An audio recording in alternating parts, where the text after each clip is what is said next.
நமது ஆரம்பம் பிதா குமாரன் பரிசுத்த ஆவியின் திரியேக நாமத்தில் உள்ளது. ஆமென். கர்த்தரை நோக்கி நாம் ஜெபிப்போம்.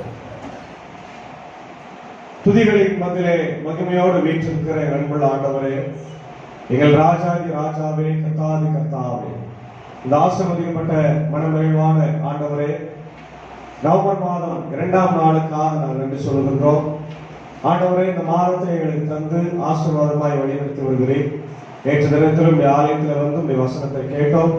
இன்றைய நாளிலும் ஆண்டவரே இந்த ஆலயத்துக்கு வந்திருக்கிறோம். ஆண்டவரே, நாங்கள் இருப்பதும் நிர்மூலமாகாமல் இருப்பதும் சுத்த தெய்வராஜம். இந்த ஆராதனை வேலையை ஆசீர்வதிங்க. இந்த நாளின் நிறை செய்தி, பாடல் வேலை, ஜெப வேலையை, குறிப்பாய் திருவிருந்து ஆராதனை வேலையை கர்த்தர்கள் ஆசீர்வதி. அடியையும் ஆண்டவரே, அன்பு தம்பி பயிற்சி போதகர் சாரோனையும் எடுத்து பயன்படுத்தும். வந்திருக்கிற சபையாரை ஆசீர்வதி. வர வேண்டியவர்களை ஏற்ற வேலைகளை கூட்டி சேர்த்துள்ளோம். இந்த ஒளிபெருக்கின் வழியாக செய்தியை கேட்கின்றவர்களையும் ஆண்டவரே, இந்த காணொலி வழியாக கேட்கின்ற யாவரையும் கர்த்தர் ஆசீர்வதிக்கும்படியாக நாங்கள் நிச்சயம் கொண்டாடுகிறோம். உடைய இறை அருள் எங்களோடு கூட தங்கிருக்கும் அடியனை பலப்படுத்தும்.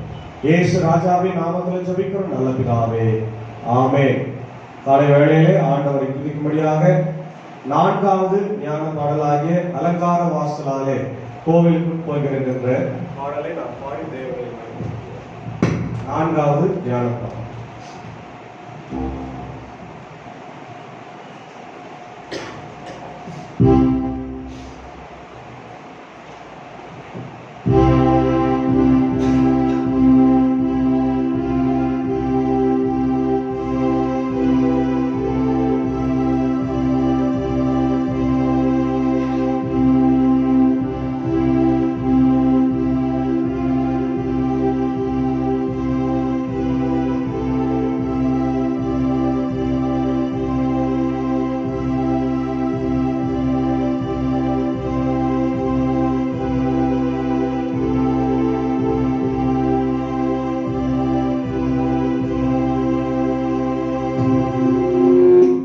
Amen.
பக்கத்தில் உள்ள சதா தேவாலயங்களை பின்பற்றுவோம்.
சர்வ வல்லவரான பரமபிதாவாகிய கடவுள் நமக்கு இறங்கினார். அவர் தமது ஒரே பேரான குமாரன் நமது பாவங்களுக்காக மனத்திற்கு கொடுத்து அவர் நிமித்தம் நமது பாவங்களை மன்னிக்கிறார். அவர் நாமத்தில் விசுவாசம் உள்ளவர்கள் கடவுளின் பிள்ளைகள் ஆகும்படி அதிகாரம் கொடுத்து அவர்களுக்கு தமது பசுத்த ஆவியை தந்தருவதாக வாக்குத்தத்தம் பண்ணினார். விசுவாசமுடைய ஞானஸ்நானம் பெற்றவன் ரட்சிக்கப்படுவான். கர்த்தாவே எங்கள் அனைவருக்கும் கிருபை செய்தருளும்.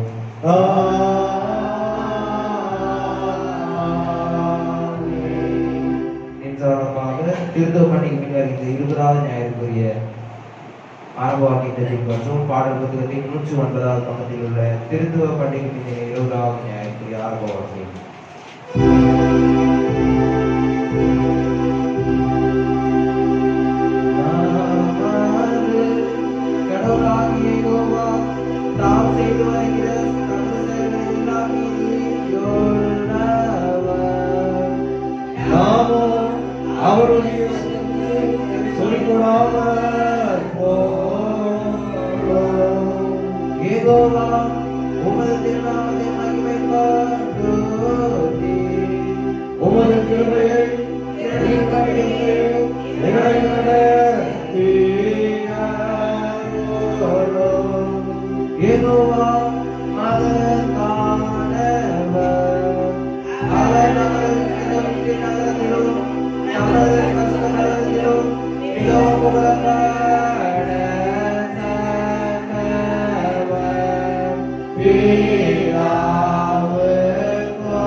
பூமியில் மலர்க்குள் சமாதானம் அவர்கள் மேல் பிரியமாயிருக்கிறார். பரமராஜாவாகிய கர்த்தாவே, சர்வவல்லமையுள்ள பிதாவாகிய கடவுளே, ஒரே பேரான குமாரனும் ஆண்டவருமாகிய இயேசு கிறிஸ்துவே, உன்னதமானவரே, பரிசுத்த ஆவியானவரே, உம்மை துதிக்கிறோம், உம்மை புகழ்கிறோம், உம்மை வணங்குகிறோம், உம்மை மகிமைப்படுத்துகிறோம். உம்முடைய மகனாக இருந்தால் உமக்கு ஸ்தோத்திரம் செலுத்துகிறோம். கர்த்தாவாகிய கடவுளே, கடவுளை நாட்டுக்குட்டியே, பிதாவே, சோதரனே, உலகத்தின் பாவங்களை சுமந்து தீர்த்தவரே, எங்கள் ஜெபத்தை கேட்டருளும். பிதாவின் வலதுபார்சத்தில் இருக்கிறவரே, எங்களுக்கு இரங்கும். இயேசு கிறிஸ்துவே, உம்முடைய பிதாவே, மகிமையிலே, பரிசுத்த ஆவியானவரே, நீர் ஒருவர் பரிசுத்தர், நீர் ஒருவர் ஆண்டவர், நீர் ஒருவர் உன்னதமானவராய் இருக்கிறீர். ஆமென். கர்த்தரோடு இருப்பாராக. அவர் வாயோடு இருப்பாராக. பிரார்த்தனை செய்வோமாக. இரக்கமுள்ள கடவுளே, உமது உண்மையுள்ள ஜனமாகிய நாங்கள் சகல பாவங்களும் வர சுத்திகரிக்கப்படுவதற்கும் அமைதலான மனதோடு ஊழியம் செய்வதற்கும் எங்களுக்கு பாவ மன்னிப்பையும் சமாதானத்தையும் அருள் செய்ய வேண்டும் என்று உமோடு பரிசுத்த ஆவியோடு ஏக கடவுளாய் தித்திக்கும் பிழைத்து ஆண்டு கொண்டிருந்த உமது குமாரனாகிய எங்கள் நாதர் இயேசு கிறிஸ்துவின் மூலமாய் உம்மை வேண்டிக் கொள்ளுகிறோம்.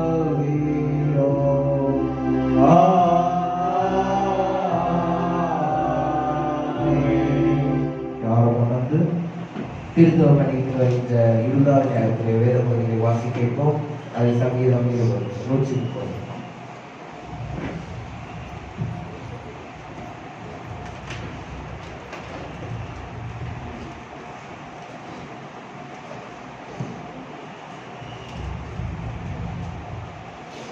இன்றைக்கு சங்கீத பகுதி 130. கர்த்தாவே, ஆழத்திலிருந்து உம்மை நோக்கி கூப்பிடுகிறேன். ஆண்டவரே, என் சத்தத்தை கேளும். என் விண்ணப்பங்களின் சத்தத்திற்கு உமது செவிகள் கவனித்திருப்பதாக. கர்த்தாவே, நீர் அக்கிரமங்களை கவனித்திருப்பீரானால் யார் நிலைநிற்பான்? ஆண்டவரே, உமக்கு பயப்படும்படிக்கு உம்மிடத்தில் மன்னிப்பு உண்டு. கர்த்தருக்கு காத்திருக்கிறேன், என் ஆத்துமா காத்திருக்கிறது. அவருடைய வார்த்தையை நம்பியிருக்கிறேன். எப்பொழுது விடியும் என்று விடிய காலத்துக்கு காத்திருக்கிற ஜாமக்காரரை பார்க்கிலும் அதிகமாக என் ஆத்துமா ஆண்டவருக்காக காத்திருக்கிறது. இஸ்ரவேல் கர்த்தரை நம்பியிருப்பதாக. கர்த்தரிடத்தில் கிருபையும் அவரிடத்தில் திரளான மீட்பும் உண்டு. அவர் இஸ்ரவேலை அதன் சகல அக்கிரமங்களிலிருந்து மீட்டுக் கொள்வார் என்றார் என்பது. அப்படியே பழைய ஏற்பாட்டின் பகுதியாக ஏசாயா 1ஆம் அதிகாரம் வசனங்கள் 10 - 18 முடிய. ஏசாயா தீர்க்கதரிசன புத்தகம் 1ஆம் அதிகாரம் வசனங்கள் 10 - 18 முடிய.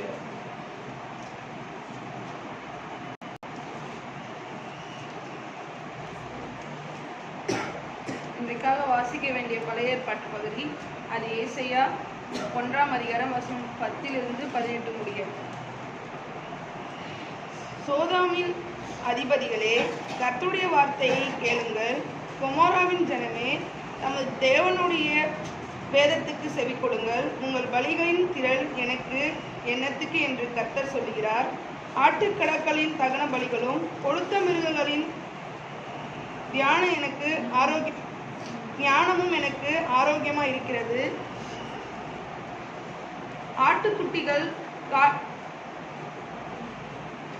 கடாக்களுடைய இரத்தத்தின் மேல் எனக்கு பிரியமில்லை.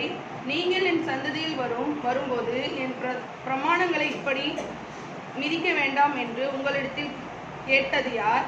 இனி வீண் காணிக்கைகளை கொண்டு வர வேண்டாம். தூபம் காட்டுதல் எனக்கு அருவருப்பாய் இருக்கிறது. நீங்கள் அக்கிரமத்தோடு ஆராய்கிற ஆசரிக்கிற மத பிரபுவையும் ஓய்வு நாளையும் சபை கூட்டத்தையும் நான் இனி சகிக்க மாட்டேன். உங்கள் மத பிரபுக்களையும் உங்கள் பண்டிகைகளையும் என் ஆத்துமா வெறுக்கிறது. அவைகள் எனக்கு வருத்தமாய் இருக்கிறது. அவைகளை சுமந்து இளைத்து போனேன். நீங்கள் உங்கள் கைகளை விரித்தாலும் என் கண்களை உங்களை விட்டு மறைக்கிறேன். நீங்கள் மிகுதியாய் ஜெபம் பண்ணினாலும் கேளேன். உங்கள் கைகள் இரத்தத்தினாலே நிறைந்திருக்கிறது. உங்கள் கழுவை சுத்திகரியுங்கள். உங்கள் கிரியைகளின் பொல்லாப்பை என் கண்களுக்கு மறைவாக அகற்றிவிட்டு தீமை செய்தலே விட்டு ஓயுங்கள். நன்மை செய்யுங்கள். நியாயத்தை தேடுங்கள். ஒடுக்கப்பட்டவனை ஆதரியுங்கள். திக்கற்ற பிள்ளைகளின் நியாயத்தையும் விதவையின் வழக்கையும் விசாரியுங்கள். வழக்காடுவோம் வாருங்கள் என்று கர்த்தர் சொல்லுகிறார்.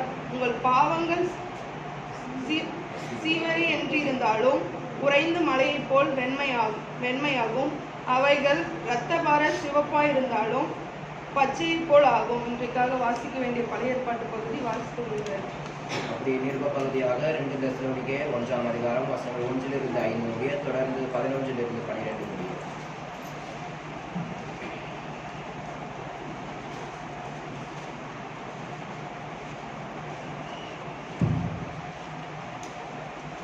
இன்றைக்காக வாசிக்க வேண்டிய நிருப பகுதி அது 2 தெசலோனிக்கேயர் 1ஆம் அதிகாரம் 1 5 வரை தொடர்ந்து 11 12 வரை.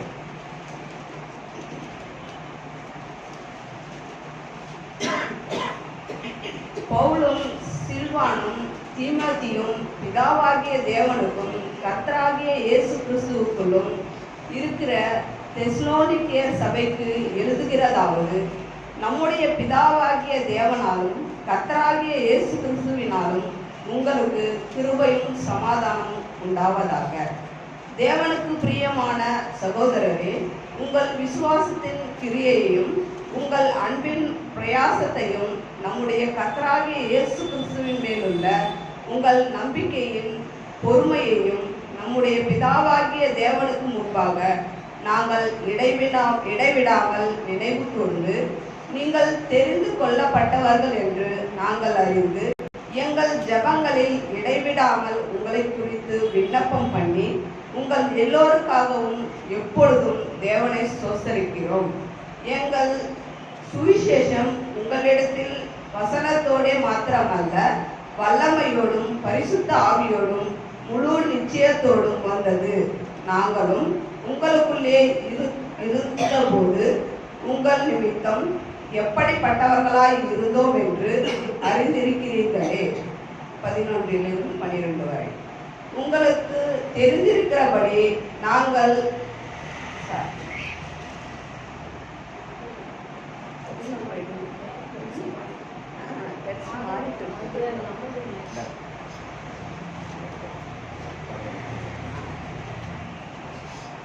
ஆகையால் நம்முடைய தேவனும் கர்த்தராகிய இயேசு கிறிஸ்துவும் அளிக்கும் கிருபையின்படியே நம்முடைய கர்த்தராகிய இயேசு கிறிஸ்துவின் நாமம் உங்களிடத்திலும் நீங்கள் அவரிடத்திலும் மகிமையோடு பொருட்டாக நம்முடைய தேவன் உங்களை தமது அழைப்புக்கும் பாத்திரராகவும் தமது தயையுள்ள சித்தம் முழுதையும் விசுவாசத்தின் கிரியையையும் பலமாய்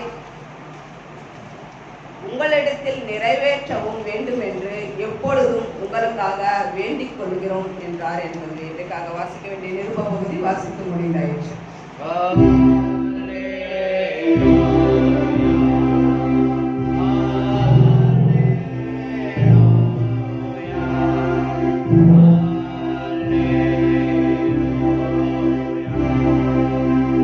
அப்படியே நற்செய்தி பகுதியாக நற்செய்தி நூல் 19ஆம் அதிகாரம் வசனங்கள் 1 10 முடிய. ஆண்டவரே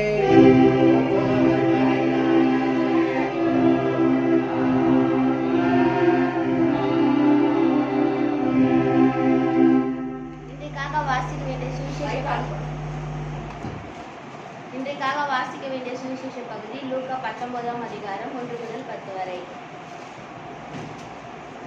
அவர் எரிகோவில் பிரவேசித்து அதன் வழியாக நடந்து போகையில் ஆயக்காரருக்கு தலைவனும் ஐஸ்வர்யனுமாய் இருந்த சகேயு எனப்பட்ட ஒரு மனுஷன் இயேசு எப்படிப்பட்டவரோ என்று அவரை பார்க்க வகை தேடினான். அவன் குள்ளனானபடியால் ஜனக்கூட்டத்தில் அவரை காணக்கூடாமல் அவர் போகும் வழியில் முன்னாக ஓடி அவரை பார்க்கும்படி ஒரு காட்டத்தி மரத்தில் ஏறினான். இயேசு அந்த இடத்தில் வந்தபோது அண்ணாந்து பார்த்து அவனை கண்டு, சகேயுவே, நீ சீக்கிரமாய் இறங்கி வா, இன்றைக்கு நான் உன் வீட்டிலே தங்க வேண்டும் என்றார். அவன் சீக்கிரமாய் இறங்கி சந்தோஷத்தோடு அவரை அழைத்து கொண்டு போனான்.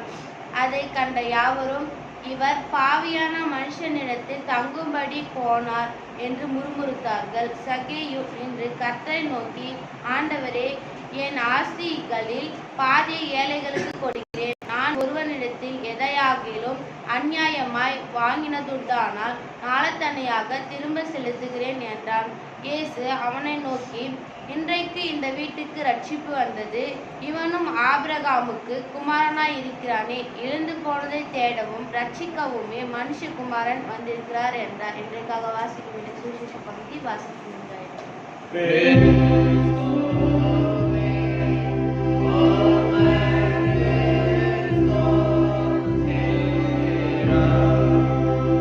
ஜீவனுள்ள வார்த்தைகளை வாசி கேட்ட நாம் நம்முடைய விசுவாசத்தை பாடல் புத்தகத்தில் 24வது பக்கத்தில் உள்ள நெசையா விசுவாச பிரமாணத்தின் மூலம் பயபக்தியில் அறிக்கை செய்வோம். ஒரே கடவுளை விசுவாசிக்கிறேன். இவர் வானத்தையும் பூமியையும் காணப்படுவதும் காணப்படாதமான எல்லாவற்றையும் சிருஷ்டித்தவர், சர்வத்திற்கு உள்ள பிதாவானவர்.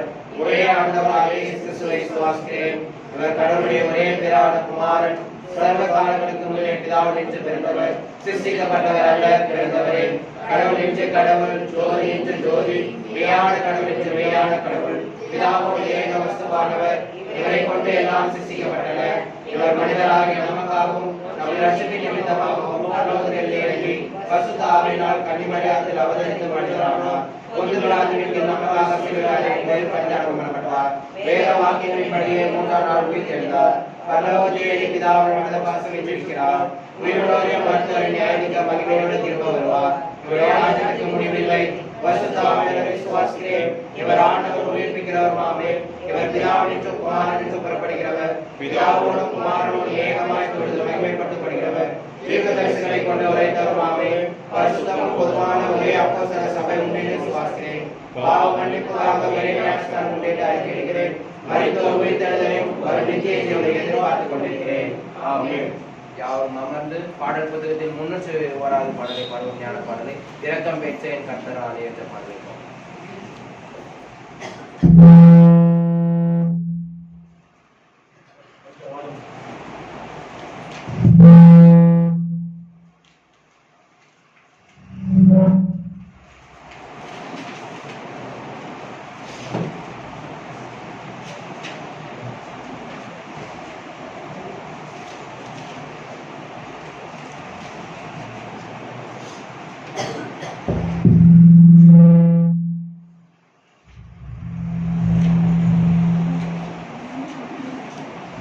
பிரைஸ்லா பிரைஸ்லா 301வது ஞான பாடல் இரக்கம் பெற்ற என் கர்த்தராலே.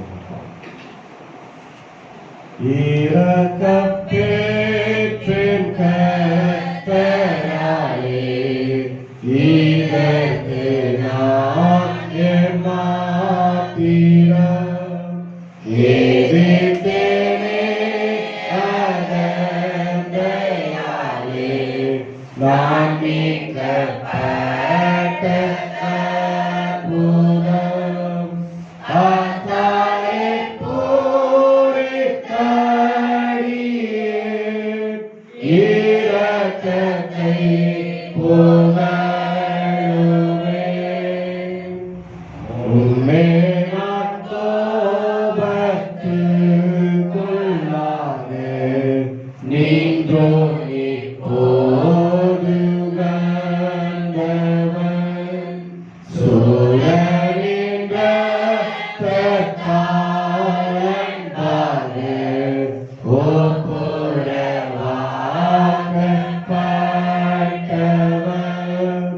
இவ்வாக்கியத்தை எனக்கு இரக்கமே அளித்தது.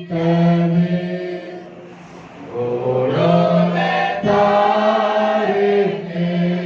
முன்பாக இதை அறிக்கை பண்ணுவேன். இரக்கமொன்றை நீக்கமாக என் நெஞ்சில் வைத்து யோசிப்பேன். பணிந்து தாழி கூறுவேன். இரக்கத்தை புகழுவேன். இரக்கத்தில் நான் நிறைக்கட்டும். அதே என் மேன்மை என்கிறேன். என் விசுவாசம் அதைப் பற்றும்.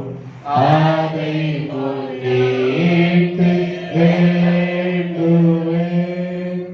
அதென்றும் நாளிலே நலம். நான் சாகும் போதும் என் இடம். இரக்கமுள்ள சுவாமி நீரே, இவ்வேளையை தள்ளாதேயும். என் மீட்பர் சாவார் தேவரீரே, என் சாவில் என்னை சேர்க்கவும். இரக்கத்தை அங்கடியேன் கணிப்பாய் என்றும் போற்றுவேன். ஆமென். நம்மை தாய் கருவிலே உருவாகும் முன்னே பெயர் சொல்லி அழைத்து கல்வாரி சிலுவையின் வழியாக ரட்சித்து திருவிழின் வழியாக வார்த்தை வழியாக திருச்சபையின் வழியாக வழிநடத்தி வருகிற பிதா குமாரன் பரிசுத்த ஆவிய நாமத்திலே நம் அனைவருக்கும் கிருபையும் சமாதானமும் உண்டாயிருக்கிறாங்க. ஆமென். அல்லேலூயா. அல்லேலூயா. அல்லேலூயா. எல்லாம் மகிழ்ச்சியா இருக்கிறீங்களா? கடவுளுடைய சமூகத்துல நாம் இந்த நவம்பர் மாதம் முதல் வாரத்துல பிரவேசித்திருக்கிறோம். நேற்றைய தினத்துல ஆன் செயின்ட்ஸ் டே அப்படின்ற ஒரு விழாவை நம்முடைய கத்தோலிக்க சபை நம்ம கொண்டாடுறதில்ல. அதே போல இன்றைக்கு வந்து ஆன் சோல்ஸ் அப்படின்னா சகல பரிசுத்தவான்களின் தினம், சகல ஆத்துமாக்களின் தினம். இன்னைக்கு வந்து நம்ம கூட இருந்து மரித்து போன நம்முடைய குடும்ப மக்கள் உறவுகளை நினைத்து நம்ம என்ன பண்றோம்? நன்றி செலுத்துகிற விழா. அதை நம்ம நன்றி சொல்லலாமே தவிர அவங்களுக்காக நம்ம அதிகமாக பிரயாசப்படுறது ஜபிக்கிறது அப்படின்ற காரியங்கள்லாம் தேவை. ஏன்னா அவங்க மறித்து விட்டார்கள். அவங்க ஆண்டவருடைய மடியில அவங்க இருக்கிறாங்க, இளைப்பாறிக்கிறாங்க. அதனால கத்தோலிக்க சபையினுடைய விசுவாச நம்பிக்கை என்னன்னா அவங்க ஒரு இடத்துல இருக்கிறாங்க. அதுக்கு பேர் வந்து உத்தரிக்கும் ஸ்தலம். அங்க வந்து நம்ம நல்லா ஆண்டவர்கிட்ட வந்து ஜெபம் பண்ணி காணிக்கை நிறைய போட்டோம்னா அந்த காணிக்கை போடுற எவ்வளவு அதிகமா காணிக்கை போடுறோமோ அந்த அளவுக்கு அந்த ஆவிகள் எல்லாம் என்ன போகணும், சம்பவத்துக்கு போகும் அப்படின்ற ஒரு தவறான கோட்பாடுகளை அவங்க எண்ணிக்கொண்டு வந்தாங்க. அதெல்லாம் மாற்றி கொடுத்ததை எதிர்த்து நம்ம வெளியே சொல்லலாம் இல்லையா? அதெல்லாம் நம்ம நினைக்க வேண்டிய அவசியம் இல்லை. நம்முடைய முன்னோர்களை நம்ம நினைக்க கடவுளுக்கு நன்றி சொல்லணும். அதுல எந்த விதமான தப்பும் இல்லை, தவறு.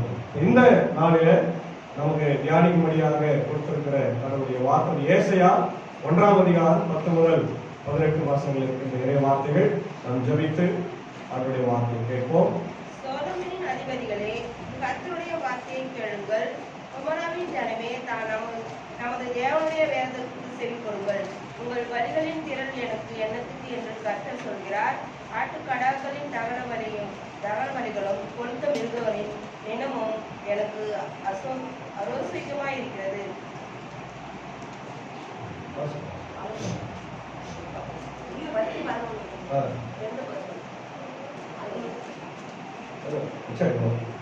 எங்களை நேசிக்கிற நல்ல தகப்பனே, இந்த நல்ல காலை பொழுதுக்காக உங்களுக்கு நன்றி சொல்கிறோம். ஆண்டவரே, ஒரு புதிய மாதத்தை ஒரு புதிய சூழ்நிலையில ஒரு குளிர்ச்சியான சூழ்நிலையை எங்களுக்கு ஆசீர்வாதமாக இருக்கிறேன். இந்த நாளிலும் இந்த இறை வார்த்தையை நாங்கள் கேட்கும்போது ஆண்டவரே நீர் பேசும் உங்களுடைய வார்த்தை, என்னுடைய வார்த்தையில மனுஷனுடைய வார்த்தையில உங்களுடைய வார்த்தை என்னுடைய செவிகளை ஆண்டவர் இருதயத்தை திறந்து உங்களுடைய சிலுவைக்கு நேராக வந்திருக்கிற எல்லாரையும் கர்த்தர் ஆசீர்வதி நீர் பேசுகிறாக நாங்கள் கேட்கிறோம். இறைவனை மறைத்து இயேசுவின் மூலம் ஜெபிக்கிறோம் நல்ல பிதாவே. ஆமென். அன்பான தேவ பிள்ளைகளே, பாவத்தில் இருந்து மனம் திரும்ப ஒரு அழைப்பை நம்ம இந்த பகுதியில பார்க்கணும். அதனால்தான் இன்னைக்கு வாசி கேட்ட நற்செய்தி பகுதி நமக்கு எல்லாருக்கும் பரிட்சயமான ஒரு பகுதி. சகேயனுடைய மனம் திரும்புவது இல்லையா? இப்போ நாளுக்குரிய தலைப்பு என்னன்னா மனம் திரும்ப. மனம் திரும்பி ஆண்டவரிடத்துல வாருங்கள். பாவத்தை விட்டு விட்டு ஆண்டவரிடத்துல வாருங்கள். பொதுவாக நமக்கு தெரியும், தீர்க்கதரிசிகளுடைய காலகட்டத்துல பல்வேறு சூழ்நிலைகளை அவருடைய மக்களை அவங்க பாவத்திலிருந்து விடுதலையாகி வரும்படி அழைக்கிறார்கள். அதுவும் 8ஆம் நூற்றாண்டு தீர்க்கர்கள் ரொம்ப விசேஷமானவர். அதுல முக்கியமானவர் யாரு? ஏசாயா. 8ஆம் நூற்றாண்டு அப்படின்னாவே சமூகம், சமயம், நிலத்தை சேர்த்து அவன் கடவுளுக்காக அவன் ஊழியத்தை செய்தான். அப்போ ஏசாயா, ஆமோஸ், ஓசியா இந்த 3 பேருமே 8ஆம் நூற்றாண்டு தீர்க்கர்கள். இந்த 3 பேரும் ஆண்டவருக்காக வைராக்கியமாய் ஊழியத்தை செய்யணும். அது முக்கியமா ஏசாயாவுடைய புத்தகம் வந்து நமக்கு பைபிள்ல ரொம்ப முக்கியமானது. அது 66 அதிகாரங்கள் கொண்டதுனால அது ஒரு சின்ன பைபிள்ல சொல்றாங்க, மினி பைபிள். இது எந்தெந்த காலகட்டத்தில் எழுந்து நமக்கு நிறைய முறை நம்ம பார்க்கணும். 3 பிரிவா பிரிச்சிருக்கிறாங்க இல்லையா? 3 பிரிவுல முதல் பிரிவு தான் நம்ம பார்க்கிறோம். சிறையிருப்புக்கு முன்னாடி இருக்கின்ற அவங்களுடைய பாவங்கள் அக்கிரமங்களை எல்லாம் இந்த இடத்துல நம்ம முக்கியமா போலியான பக்தியை இங்கே ஏசாயா சொல்ற. அதான் நம்ம வாசிக்கிற 10-11 அதான் சொல்ற போலியான அல்லது காலியான பக்தி. இப்போ பெருங்காய டப்பா எல்லாம் நமக்கு தெரிய வீட்டுல எல்லாம் சமையல் பயன்படுத்துவோம் இல்லையா? அது காலியா தான் இருக்கும். காலியா இருந்தாலும் என்ன இருக்கும்?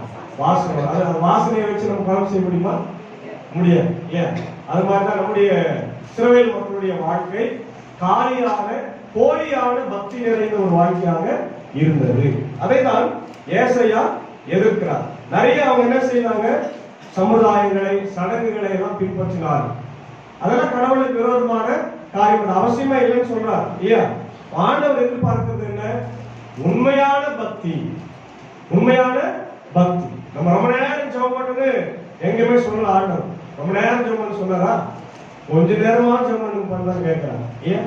ஆனா நம்ம கொஞ்ச நேரம் கூட என்ன பண்றது இல்ல, ஜெபம் பண்றது. மற்றவங்க எல்லாம் நிறைய நேரம் பண்றாங்க.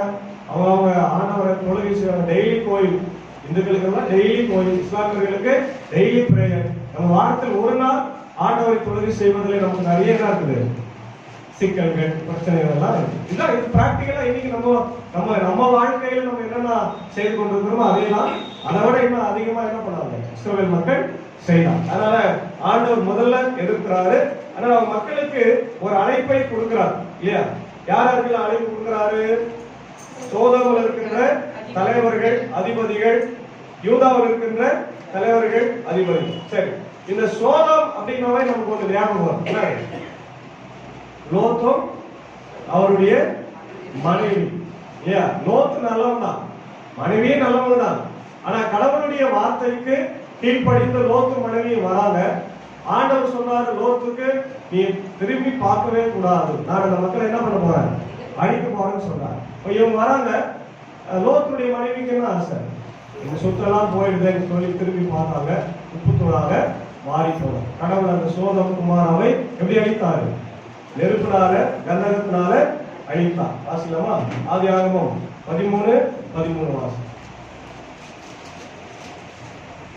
சோதோமின் ஜனங்கள் பொல்லாதவர்களும் கர்த்தருக்கு முன்பாக மகா பாவிகளுமாய் இருந்தார்கள். எப்படி இருந்தாங்க? பொல்லாதவர்களாய் இருந்தார்கள், மகா பாவிகளாய் இருந்தார்கள். அதே 18 ஆதியாகமம் 18:20-21 வாசி. 18:20. சோதோம் கொமோராவில் கூக்குரல் பெரிதாய் இருந்ததினாலும் அவைகளின் பாவம் மிக கொடியதாய் இருந்ததினாலும் நான் இறங்கி போய் என்னிடத்தில் வந்து எட்டின அதன் கூக்குரலின் படியே அவர்கள் சேர்த்திருக்கிறார்களோ இல்லையோ என்று பார்த்து அறிவேன் என்றார். அவங்க மிக அதிகமான பாவம் செய்யறதுனால அவங்களுடைய பாவத்தினுடைய கூக்குரல் எங்க வந்து எட்டுதான் கடவுளுக்கு எட்டுகிறது. அதே போல ஆதியாகமம் 19:5 லோத்தை கூப்பிட்டு, இந்த ராத்திரி விடுதில் வந்த மனுஷர் எங்கே? நாங்கள் அவர்களை அறியும்படிக்கு அவர்களை எங்களுக்கு வெளியே கொண்டு வா என்றார்கள். அப்பொழுது லோத்து வாசலுக்கு வெளியே வந்து தனக்கு பின்னாலே கதவை பூட்டி அவர்களிடத்தில் போய், சகோதரரே, இந்த அக்கிரமம் செய்ய வேண்டாம். இதோ புருஷரை அறியாத 2 குமாரத்திகள் எனக்கு உண்டு. அவர்களை உங்களிடத்திற்கு வெளியே கொண்டு வருகிறேன். அவர்களுக்கு உங்கள் இஷ்டப்படி செய்யுங்கள். இந்த புருஷர் என் கூரை நிழலே வந்தபடியால் இவர்களுக்கு மாத்திரம் ஒன்றும் செய்ய வேண்டாம் என்றார். அவங்க என்ன செய்யறதுக்கு வராங்கன்னா அவங்கள அபியூஸ் பண்றதுக்கு வராங்க. சோதம் குமாரா அப்படின்னாவே அங்க என்ன பாவம் இருக்குது? ஹோமோசெக்சுவாலிட்டி. அதாவது ஆண்கள் அவங்க அது கடவுளுக்கு விரோதமான செயல். அதனாலதான் சோதம் குமாராவை என்ன பண்ணார்? ஆண்டவர் கந்தகத்தினால வெளியே கொடுத்திருக்கிறார். அதே ரோமர் 9:29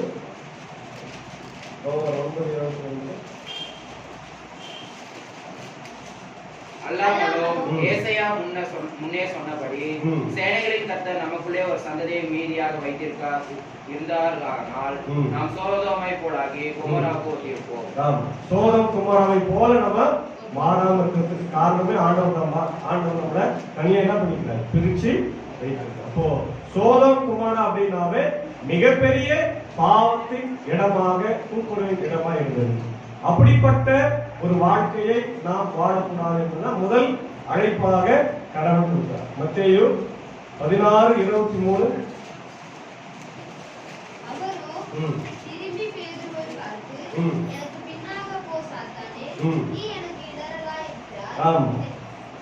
தேவனுக்கு ஏற்றவைகளை சிந்தியாமல் மனுஷருக்கு ஏற்றவைகளை சிந்தித்திருக்கிறாய். நிறைய நேரத்தில் நாம கூட பேதுருவை மாதிரி ஆண்டவரோடவே இருப்போம், விசுவாசமா இருப்போம், ஆலயத்துக்கு வரணும், ஜெபிப்போம். ஆனா நம்முடைய செயல்பாடுகள் என்ன மாறிடும்? பிசாசுக்குரியவர்களா மாறும்.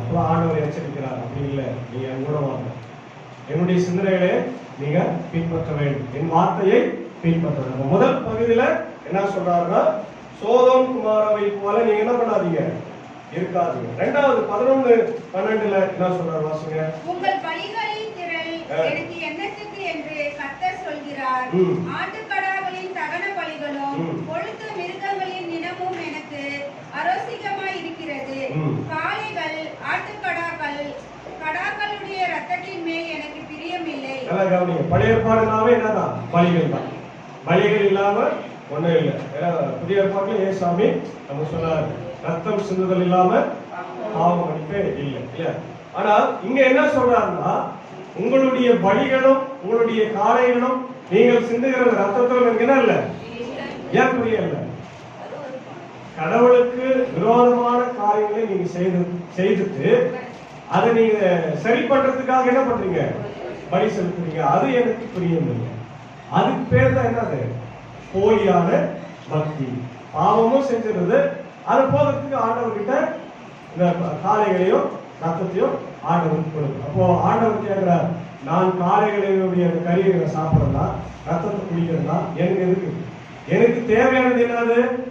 பலி இல்லை, மனம் திரும்பும், பரிசுத்தமான வாழ்க்கை. அதனாலதான் இந்த காலியான போலியான பக்தியை நான் வெறுக்கிறேன் என்று ஆண்டவர் சொல்றார். ஏசாயா 66:3 வாசிங்க. மாட்டை வெட்டுகிறவன் மனுஷனை கொள்கிறவனாகவும், ஆட்டை பலியிடுகிறவன் நாயை கழுத்தறுக்கிறவனாகவும், காணிக்கை படைக்கிறவன் பன்றி ரத்தத்தை படைக்கிறவனாகவும், தூபம் காட்டுகிறவன் விக்கிரகத்தை சோதரிக்கிறவனாகவும் இருக்கிறான். இவர்கள் தங்கள் வழிகளையே தெரிந்து கொள்கிறார்கள். இவருடைய ஆத்மா தங்கள் அருவருப்புகளின் மேல் விருப்பமாயிருக்கிறது. கடவுள் இதெல்லாம் அருவருப்புன்றாரு. ஆனா இவன் என்னதான் பண்றான்? இந்த அருவருப்பு தான் போய் தெரிந்து. அதாவது நம்ம என்ன சொல்லணும்னா, கடவுள் இந்த பலிகளை எல்லாம் என்ன பண்றாரு? ரிஜெக்ட். God reject.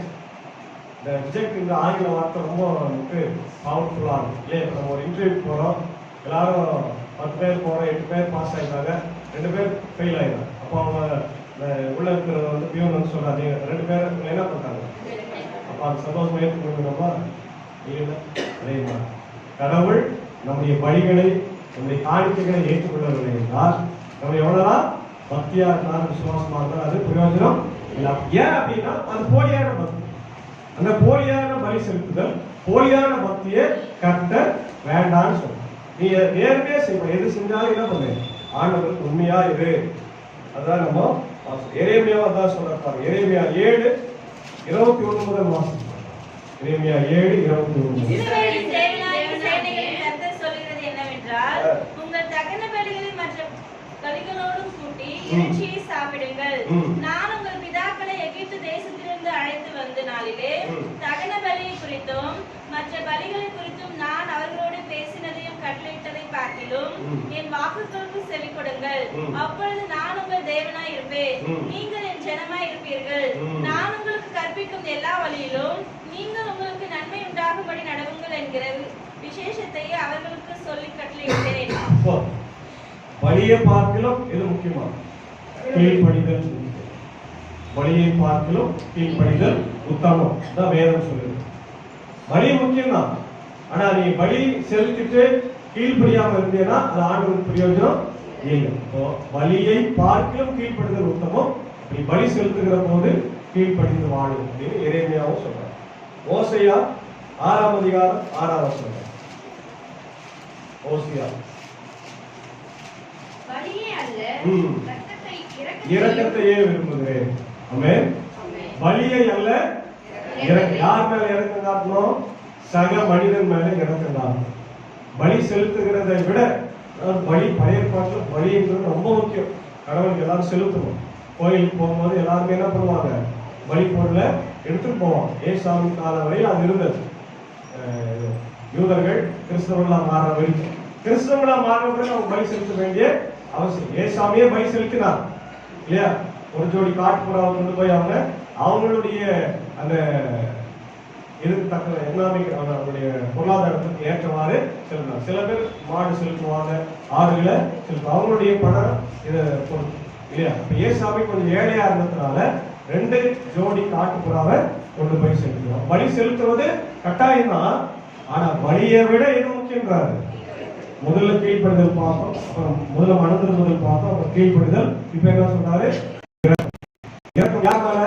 மற்றவங்க சக மனிதன் மேல நீ இறக்கமா இருந்தாதான் ரொம்ப முக்கியம். அப்போ இதெல்லாம் நம்ம சில ஆங்கில வார்த்தைகள் நம்ம பார்க்கணும். என்னன்னா மீனிங்லெஸ் தொழில், அர்த்தமற்ற தொழில், உண்மையான தேவ பக்தி இல்லாத ஒரு சூழ்நிலை. அதனால கடவுள் இதை என்ன பண்ணலையா, ஜீர்ணிக்கவே முடியல.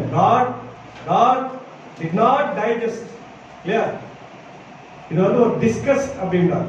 God is weary of their hypocrisy.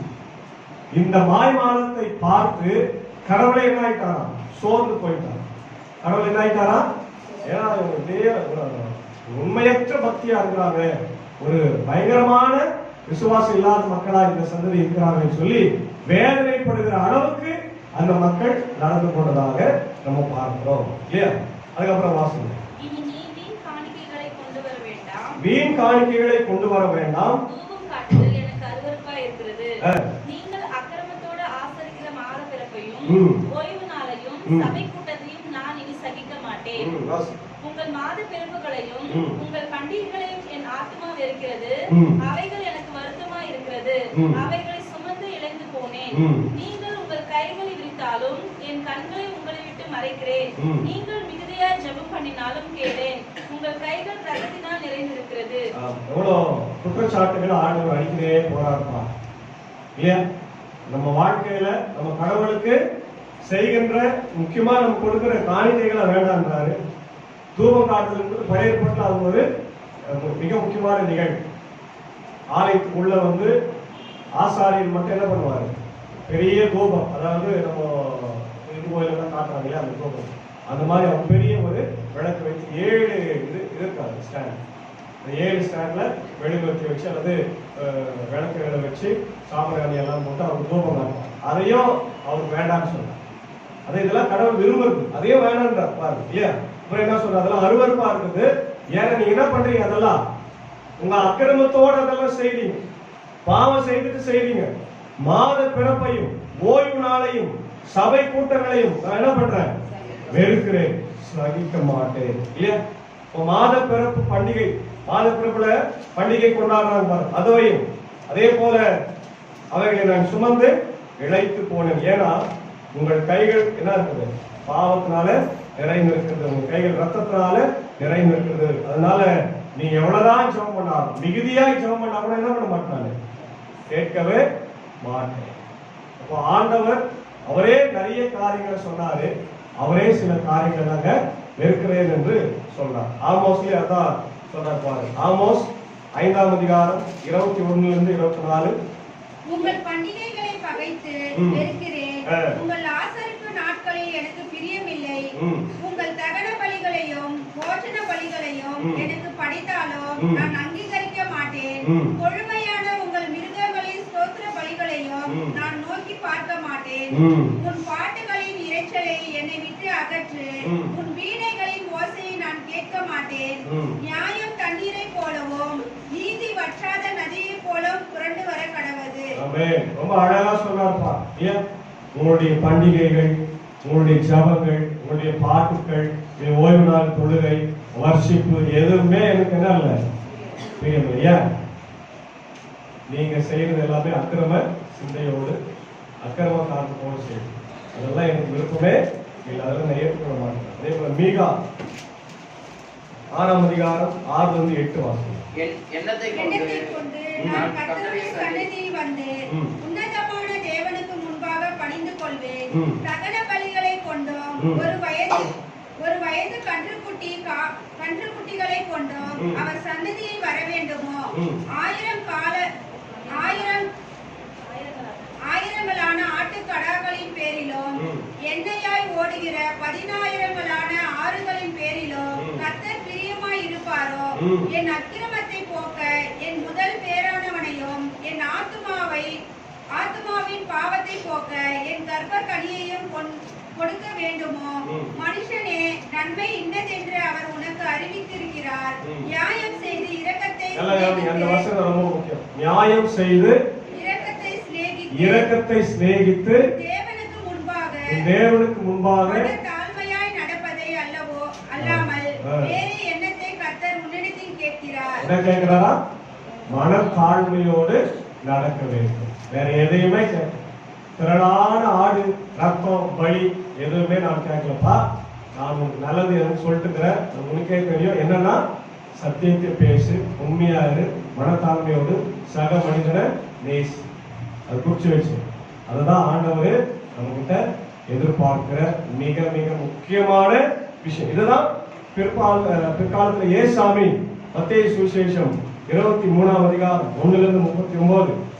வேற இல்ல, உங்க வீட்டுல படிங்க, குறிச்சு வச்சு. இதெல்லாம் நமக்கு கற்றுத் தருகிறவர். அடுத்தது 16, 17 பாத்தீங்கன்னா மனம் திரும்புதலுக்கான அழைப்பை நமக்கு கொடுக்கிறார். வாசிங்க. உங்கள் கைகளை சுத்திகரியுங்கள், கிரியைகளின் பொல்லாப்பை என் கண்களுக்கு மறைவாக அகற்றிவிட்டு தீமை செய்தலை விட்டு ஓயுங்கள். நன்மை செய்ய படியுங்கள், நியாயத்தை தேடுங்கள், ஒடுக்கப்பட்டவனை ஆதரிங்கள், திக்கற்ற பிள்ளையின் நியாயத்தையும் விதவையின் வழக்கையும் விசாரியுங்கள். நியாயத்தை செய். சிம்பிளா சொல்லுங்க, என்ன பண்ணு? நியாயத்தை செய். ஆண்டவருக்காக வாடு, ஏழைகளோடு வாடு, விதவைகளை, அனாதை பிள்ளைகளை நேசி. அதை நீ வாசிக்கிற சங்கீதம் 130 கூட அதான் சொல்லு. ஏன்? கர்த்தருக்காக நீ காத்திருந்து ஆண்டவருடைய பிள்ளைகளாக இருக்கின்ற ஏழை, எளியவர்கள், ஒதுக்கப்பட்டவர்கள், ஓரங்கட்டப்பட்ட மக்கள் எல்லாருக்கும் நீங்க ஆதரவா இருங்க. அதான் இன்னைக்கு ஆண்டவருடைய பிள்ளைகளாக கிறிஸ்தவர்கள் செய்ய வேண்டிய கடமை. ஆனா நாம இதுல இருந்து வழி விலகி தவறி என்ன பண்றோம்? எல்லாமே சுயநலமா வாழ்ந்தோம். நாம், நம்ம குடும்பம், நம்ம சபை வாழ்ந்தா போதும். ஆனால் இந்த சபை எங்க இருக்குது? இந்த கிராமத்துல இருக்கு. இந்த கிராமத்தை நம்ம அதிகமா நேசிக்கணும். கிராமத்துல இருக்கிற மக்களை நேசிக்கணும். கிராமத்துல இருக்கிற மக்களுக்காக ஜெபிக்கணும். அவருடைய வாழ்வுக்காக ஆண்டவரிடத்துல மன்றாட வேண்டும். அதுதான் ஆண்டவர் நமக்கு கொடுக்கிற அழைப்பாடு. அதை விட்டு வெறும் போலியான பக்தியை நம்ம வைத்துக் கொண்டு ஆண்டவருக்கு வருவதில் ஆண்டவருக்கு இருக்குமே இல்லை. அப்ப என்ன கேட்கிறார் நம்ம கிட்ட?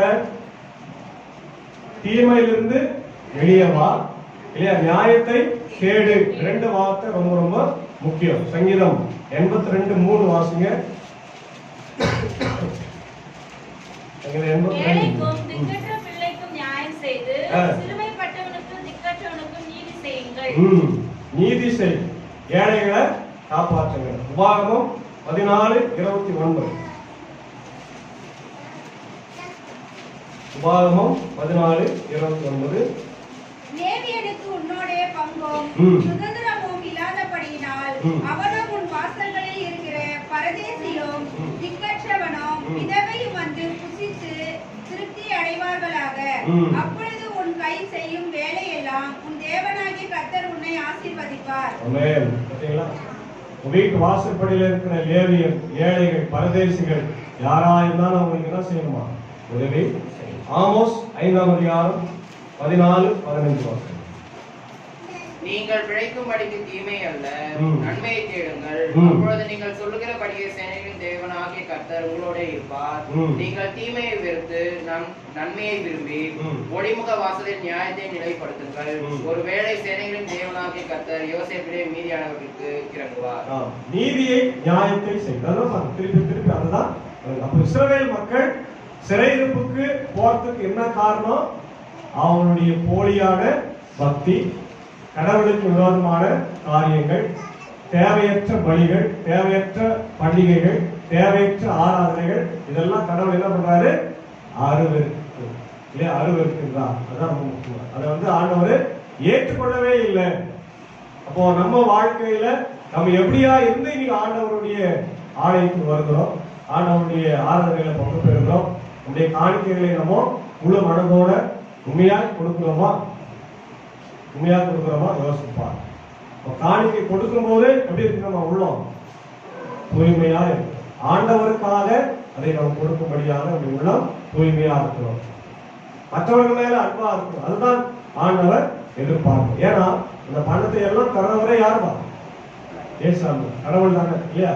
சாலமோன் சொல்றாரு, இந்த ஆலய திறப்பு அழகான ஒரு ஜெபம் பண்ணுவார். ஆண்டவரே, உம்மிடத்திலிருந்து வாங்கி உமக்கே நாங்கள் கொடுக்கிறோம்.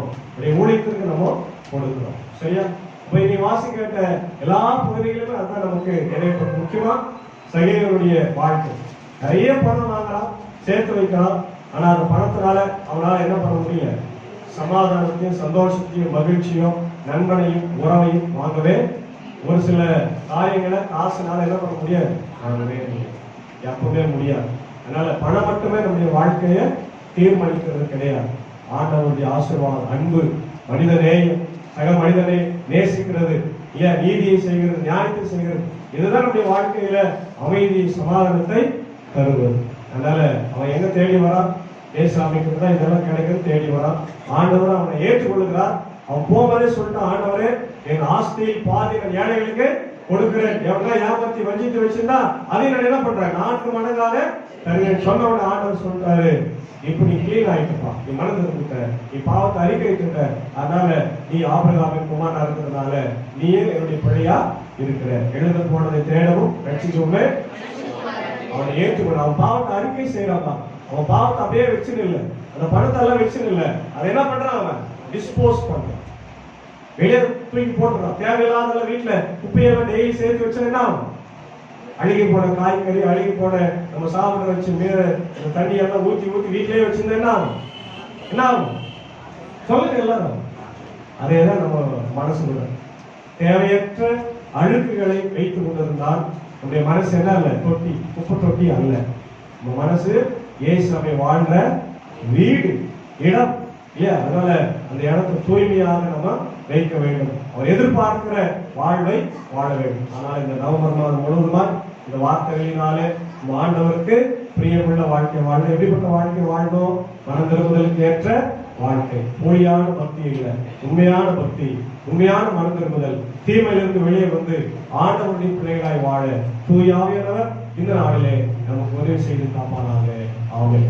எல்லா புத்திக்கும் மேலான தெய்வீக சமாதானம் நேரத்தின் சிந்தனைகளை கிறிஸ்துவுக்குள் காத்துள்ளதாக. ஆமென். அவனை ஒரு எழுந்து சொல்லுங்கள்.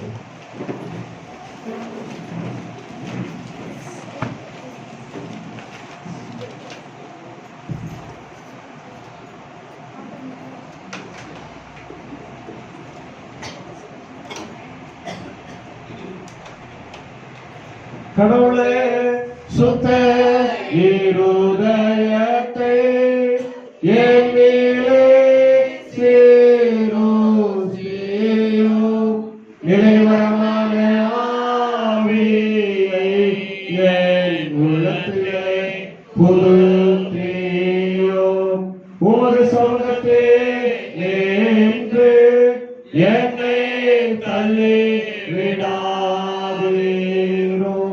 உமது பரிசுத்த ஆவியை என்னிடத்திலிருந்து எடுத்துக்கொள்ளாதீரும்.